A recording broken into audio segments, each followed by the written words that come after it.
दोस्तों good afternoon, कैसे हो? आज स्टडी में आपका स्वागत है। हम पढ़ रहे दोस्तों वर्ग पॉलिटिकल साइंस, जो कि हॉस्टल अधीक्षक के लिए भी अति महत्वपूर्ण है। तो हम क्या चल रहा है अभी टॉपिक अकबर के नवरत्न। तो हमने कल क्या पढ़े थे? तानसेन और टोडरमल। और आज पढ़ेंगे दोस्तों राजा मानसिंह। आज का टॉपिक रहेगा राजा मान सिंह। राजा मान सिंह। तो अपन अकबर के नवरत्न में पढ़ रहे हैं राजा मान सिंह। तो पढ़ेंगे मान सिंह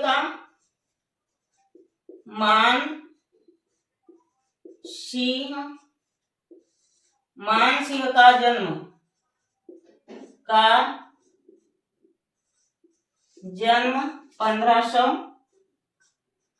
1550 में हुआ था। ठीक है, 1505 लिख लिए हमने। 1550 में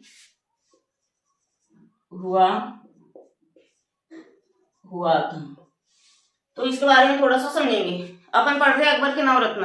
अकबर के नवरत्न में से भी प्रमुख था कौन? राजा मान सिंह। तो राजा मान सिंह किसके अंडर में कार्य करता है? अकबर के अंडर में काम करता है।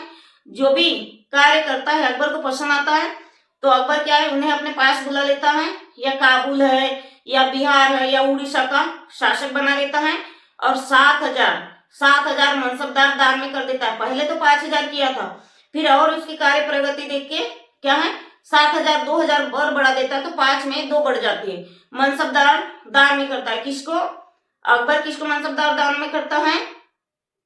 किसको करता है दोस्तों? मानसिंह को, राजा मानसिंह को। और फिर अकबर जाता है काबुल। तो काबुल में क्या करता है?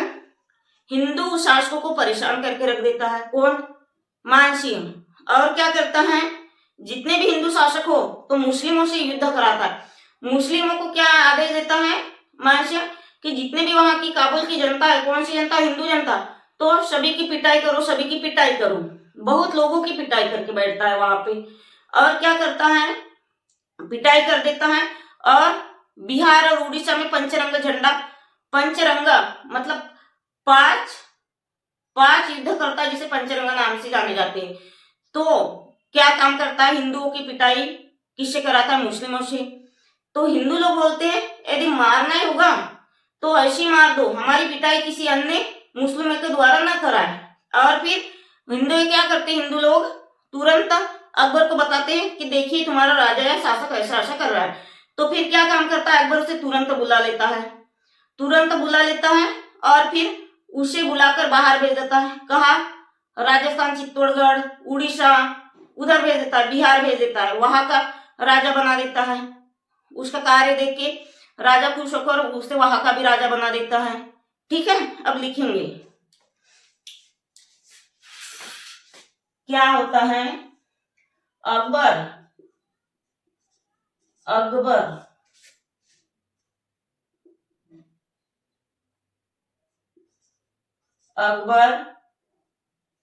अकबर का महान शासक नवरत्नों में से एक मानसिंह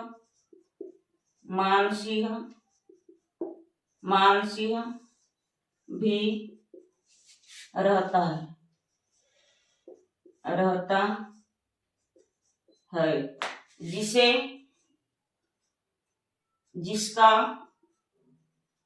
जिसका कार्य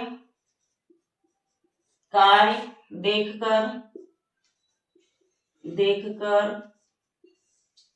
अकबर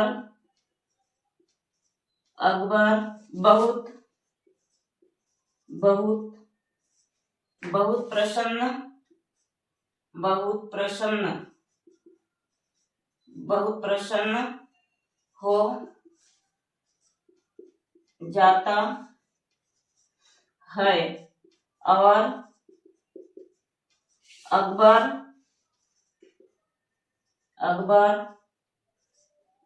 उसे,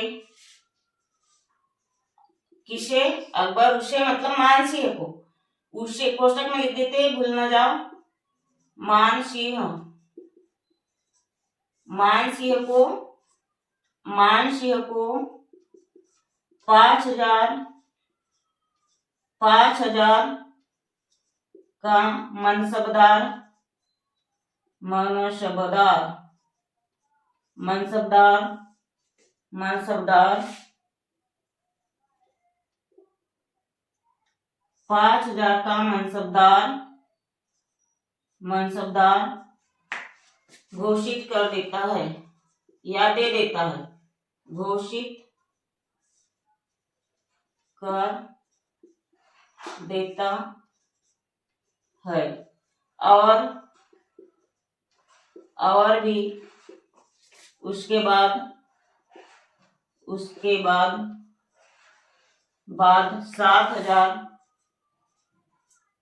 7,000 मनसबदारों का शासक बना देता है, बना देता है। हम पढ़े दोस्तों अकबर के नवरत्न।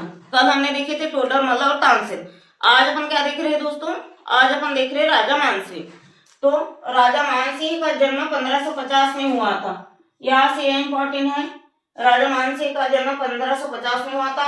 अकबर महान के नवरत्न में से मानसिंह भी प्रमुख रहता है, ठीक है। और इसका कार्यकाल देखकर, क्या देखकर? कार्यकाल देखकर अकबर बहुत प्रसन्न होता है। प्रसन्न होने के कारण मानसिंह को पहले तो 5,000 मनसबदार बना देता है और फिर 7,000 मनसबदारों का शासक बना देता है। अब इतना से स्क्रीनशॉट कर लीजिए, ये ज्यादा इंपॉर्टेंट नहीं है, जो इंपॉर्टेंट है अपन वही पढ़ेंगे दोस्तों। कर लीजिए दोस्तों।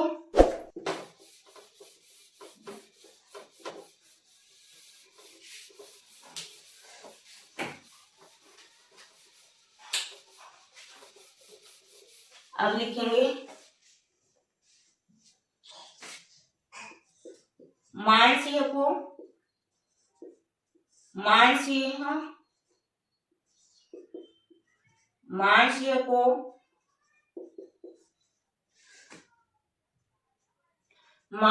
को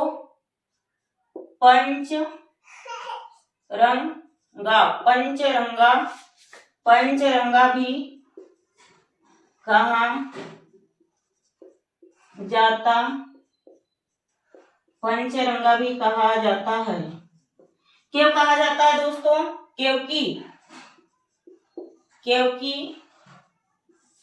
उसने, किसने? मानसिंह ने, क्योंकि उसने 5 कबीलों को हराया था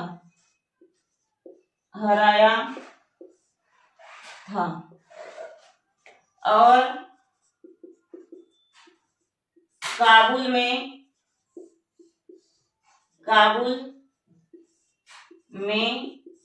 युद्ध भी किया, काबुल में युद्ध भी किया। अब दूसरी लाइन में लिखेंगे वहां के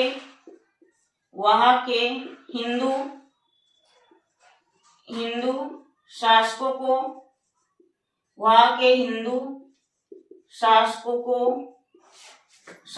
को मुस्लिम शासकों के द्वारा युद्ध में मरवाने, मतलब युद्ध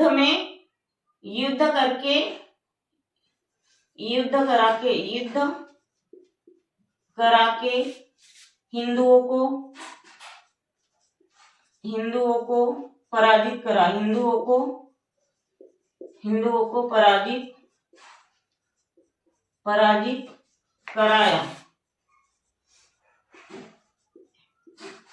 कराया, ठीक है। तो हिंदुओं को पराजित कराया। इसी कारण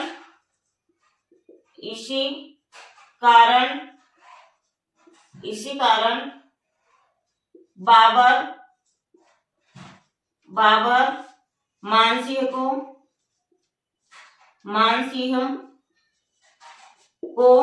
वापस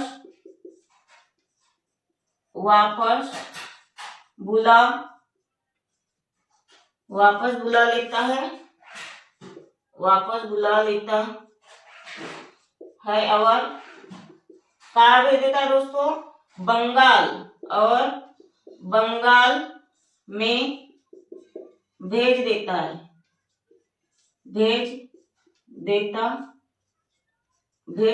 थोड़ा सा समझेंगे। तो अपन पढ़ रहे हैं अकबर के नवरत्न टॉपिक है मानसिंह, राजा मानसिंह तोमर। ठीक है, तो मानसिंह को, ये बहुत महत्वपूर्ण है, मानसिंह को पंचगंगा कहा जाता है क्योंकि उसने 5 कबीलों को हराया था। ठीक है, और काबुल में युद्ध भी किया। तो वहां के जो हिंदू शासक थे, तो हिंदू शासकों को मुसलमानों द्वारा युद्ध कराया और काफी हिंदू लोगों की क्या कुटाई कराया, मार वगैरह खिलाया और उनको पराजित करवाया। तो वहां का कोई हिंदू शासक रहता है तो अकबर को बताता है कि देखिए तुम्हारा शासक कौन, मानसिंह, यहाँ कहाँ आकर काबुल में आकर युद्ध कर रहा है और हमारी खूब पिटाई करा रहा है। किसके द्वारा? हिंदुओं के द्वारा। तो बाबर क्या करता है? बाबर वापस बुला लेता है किसको? मानसिंह को, और कहाँ भेज देता है? बंगाल में भेज देता है। ठीक है, अब हिंदुओं द्वारा पराजित करा और वापस कहाँ भेज देता है दोस्तों? वापस भेज देता है पश्चिम बंगाल। ठीक है, इसी कारण पश्चिम बंगाल में भेज देता है। ठीक है, अभी नीचे की लाइन नहीं दिख रही होगी दोस्तों, अपन थोड़ा ऊपर में लिख लेते हैं। ठीक है, अब इतना स्क्रीनशॉट कर लीजिए। पहले समझ में आ रहा है या नहीं, आप लोग कुछ कमेंट से करिएगा। समझ में यदि नहीं आता होगा या कुछ दूसरा टॉपिक पढ़ना होगा तो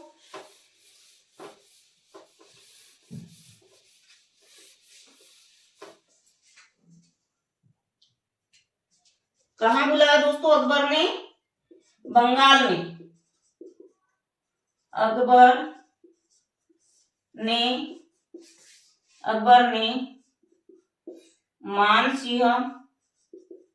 मानसिंह को बुलाकर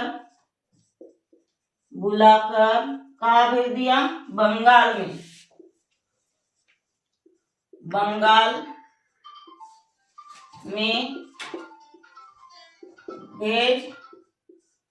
बंगाल में भेज दिया। ठीक है,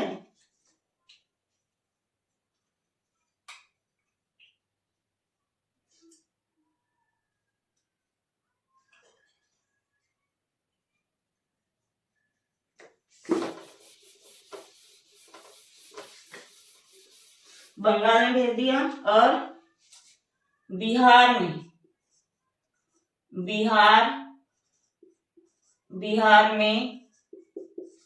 रोहतांगगढ़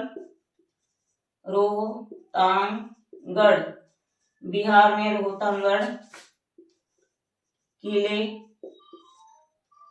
का निर्माण किया। किसने? मानसिंह ने का निर्माण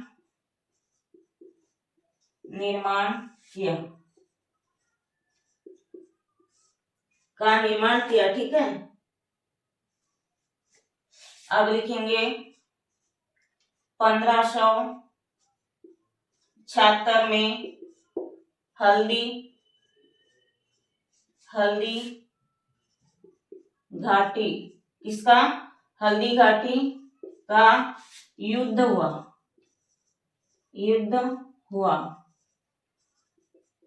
जिसका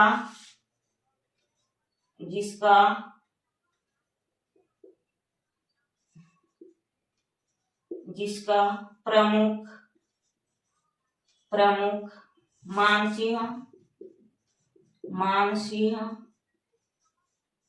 प्रथम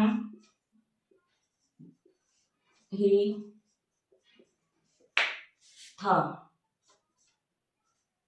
मानसिंह ने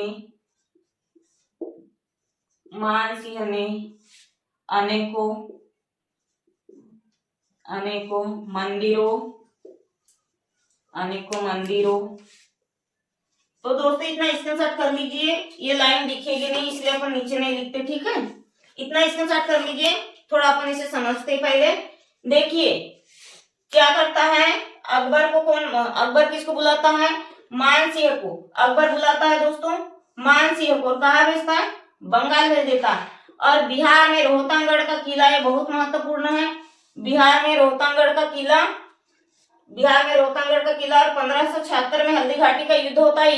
ये तो एक लाइन का क्वेश्चन बना ही गया, हमेशा पूछता है दोस्तों कि हल्दी घाटी का युद्ध कब हुआ था, तो रोहतांगगढ़ में, मतलब हल्दी घाटी का युद्ध कब हुआ था, 1576 में। किसके कार्यकाल में हुआ था, तो मानसिंह के कार्यकाल में, ठीक है। इतना स्क्रीनशॉट कर लीजिए,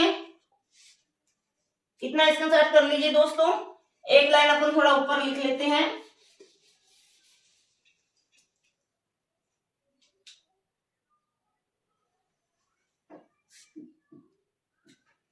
और इधर क्या किया, मानपुर नगर बनाया, मानसिंह ने, मानसिंह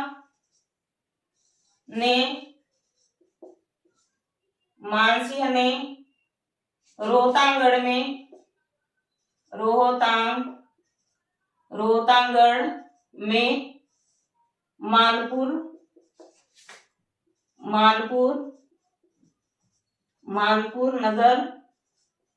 नगर बनाया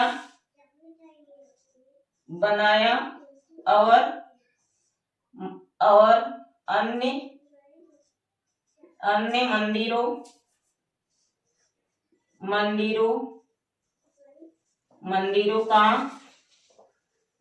मंदिरों का भी निर्माण कराया, ठीक है। मंदिरों का भी निर्माण किया, ठीक है दोस्तों, मंदिरों का भी निर्माण किया। इतना स्क्रीनशॉट कर लीजिए। अब आज के लिए इतना ही, धन्यवाद। लेकिन एक बात कहना चाहूंगी, आप लोग दोस्तों क्लास को देखते हो बस, ना सब्सक्राइब करते, ना लाइक करते, ना शेयर करते, ना कोई कमेंट्स करते। आप लोगों को मेरी क्लास समझ में आती है या नहीं, इसलिए आप लोगों से अनुरोध है कि प्लीज थोड़ा सब्सक्राइब करिए चैनल को, ठीक है। और थोड़ा एक दो ही लोगों में मेरी क्लास शेयर करिए दोस्तों, छोटे से चैनल को आगे बढ़ा दीजिए, ताकि और भी अन्य लोग जुड़ेंगे तो मैं बहुत ही जल्दी एमसीक्यू कराने जाऊंगी, ठीक है, बहुत ही जल्दी एमसीक्यू करूंगी। इसलिए आज के लिए धन्यवाद दोस्तों, थैंक यू, जय हिंद।